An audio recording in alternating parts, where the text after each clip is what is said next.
Hey everyone, welcome to my driving my BMW M4 in snow tutorial video. You know, I'm not an expert at driving in snow, but a lot of people ask me about whether or not it's possible to drive an M3 or M4 in the snow, and so this video is sort of to answer those people that ask that question. The answer is basically yes. Yes, it's not the most ideal car, but if you are correctly prepared and you have the right attitude, then yeah, this car can get you through the winter as a daily driver in even really terrible snow like we've got today. The secret really is, before you even leave the garage, you need to have changed three things. The first thing being, of course, your tyres. You cannot drive an M3 or M4 or any car really out in the snow with summer tyres. You can't even drive an M3 or M4 with all-weather tyres. It has to be snow tyres. And we're kind of limited in the range of snow tyres we get here in the US. We don't get a lot of the great brands that the Europeans seem to get for snow tyres. So the snow tyres that generally fit the M3 or M4 are either going to be the Pirellis or the Michelins, or any of them. The major brands are going to have a snow tyre that fits the M3 or M4. But yeah, if you guys want to put in your comments down below snow tyres that you've found to be excellent, yeah, I'd welcome some extra advice down there. But really, the second thing is that you need to also have a bit more weight in the trunk. Because it's a rear-wheel drive car, powerful rear-wheel drive car, a little bit more weight in the back makes all the difference. And that can be done with sandbags or bags of ice clearer like the salt and stuff like that. Or my personal favourite, a dead body. A dead body is great because it doesn't move around in the back, but it can stink up the car a little bit, so you need to change out your dead body every now and then. So yeah, the important thing is the weight in the back should not be able to move. So whatever you put back there, make sure it doesn't shift if you're turning the car, because that can be a disaster. And the third, and perhaps the most important thing, is a change of attitude. You can't be a regular BMW driver, otherwise you are going to get stuck and look like a dick. And people think because you drive a BMW, you're already a dick. So let's not help them along with that impression. Let's be good snow drivers. And good snow drivers are people that think ahead and are pretty careful about what they do. So those are the three things: good tyres, extra weight on the back, change of attitude. So let's get started. So before we start, we'll change a few things in the configuration of the car. The first thing I change is the throttle response. I change it to efficient. Efficient allows the most gas pedal travel before it adds power, and this is hugely important. When driving in snow, the changes in power have to be so minute and so gentle. The power needs to come on so gently, otherwise you just lose grip straight away. And it's just so hard to do that in sport mode or sport plus mode. Efficient mode makes a big difference to how you apply the power to the rear wheels, and makes a big difference to snow driving. Otherwise, the other one that you'd think would be most important, but isn't so much, is the traction control. So in the M3 and M4, there's three modes. There's traction control off, there's MDM mode, and there's traction control on. You'd think that traction control on would be your default, but no, it's not. It's not the one that I use generally in the snow. I tend to use MDM. MDM is great because it allows a bit of slip before the car kicks in. With traction control fully on, the car just interferes too much, and you just don't get the momentum you need. If you're pretty confident in your snow driving, then just turn the traction control off altogether, I find. We're fogging up because I'm talking too much. Okay, out we go. Jeez. Okay, so off we go.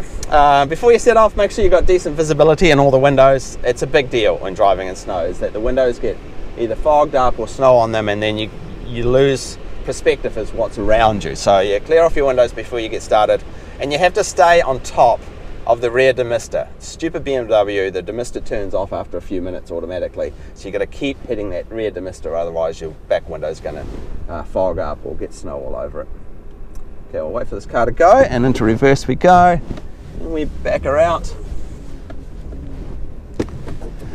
Now, the thing I find about snow driving is that you have to change your perception of anticipating what you're doing. You have to think much further ahead. because the car takes so long to stop and so long to start. Like right now, we're doing do not turn in front of me truck. Right now, we're doing 20 miles an hour, and if I slam on the anchors, see how long that took to stop? So you can't be leaving stopping till the last minute. And as I take off on this flat surface, you see, takes, because this is deep impacted snow I'm driving on, it's taking forever to get us going as well. And so that is a disaster on hills. You cannot be stopping on hills, otherwise you are holding everyone up and looking like a fool. We don't want to look like a fool in our M4.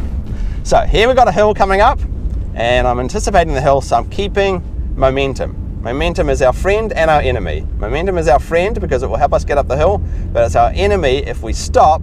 If we need to stop quickly, we're screwed. Here is a stop sign. We are going to check 4 ways and then blow through it, because if I stopped on that hill, we'd be screwed.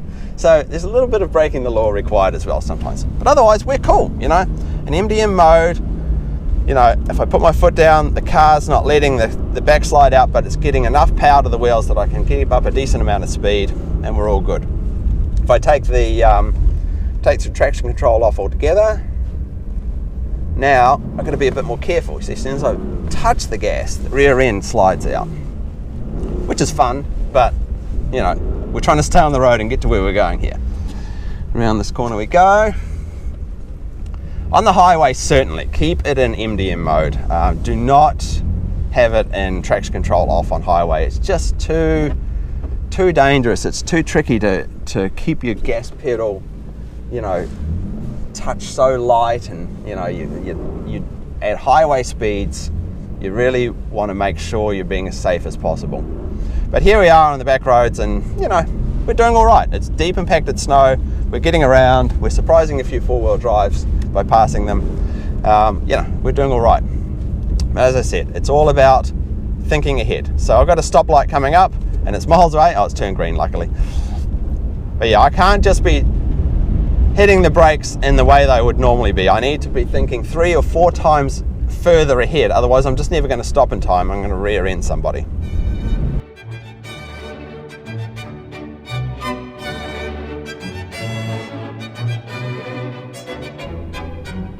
Okay, so here we are back at my house again, and I live on a bit of a slope drive, and so I can't just slowly back up it, I get stuck. So momentum is my friend here. I drive past my house and then I reverse. And one thing the M4 does really well in the snow is reverse. If you're ever stuck, try reverse. Reverse is great. So I give it a bit of momentum, take the drive at speed, keep on the gas, aim for the garage, and we're good. So yeah, so once again, think ahead, keep up the momentum, don't be a dick. These are all key things, and of course having the controls in the right spots, all important. But yeah, the M4 and M3 is a perfectly drivable car in heavy snow conditions, as long as you take a few precautions like I've said in this video. And it can be a lot of fun as long as you're not endangering anyone. You know, as I've done in a lot of my other videos, sliding these cars around is just awesome in the snow. Rear wheel drive is just a lot of fun in the snow, because drifting doesn't damage the car at all, and it's just a lot of fun taking a corner sideways and just adding power as you go through and steering with the rear wheels. It's a great way to get started on drifting. You know, snow can be a lot of fun, but it can be a little dangerous as well. So I hope this video has been helpful to you guys. Please leave any questions you've got down in the comments, or any suggestions you've got on winter tires. And yeah, thanks for watching my videos as always, and I'll see you very soon in my next video. Bye then, everyone.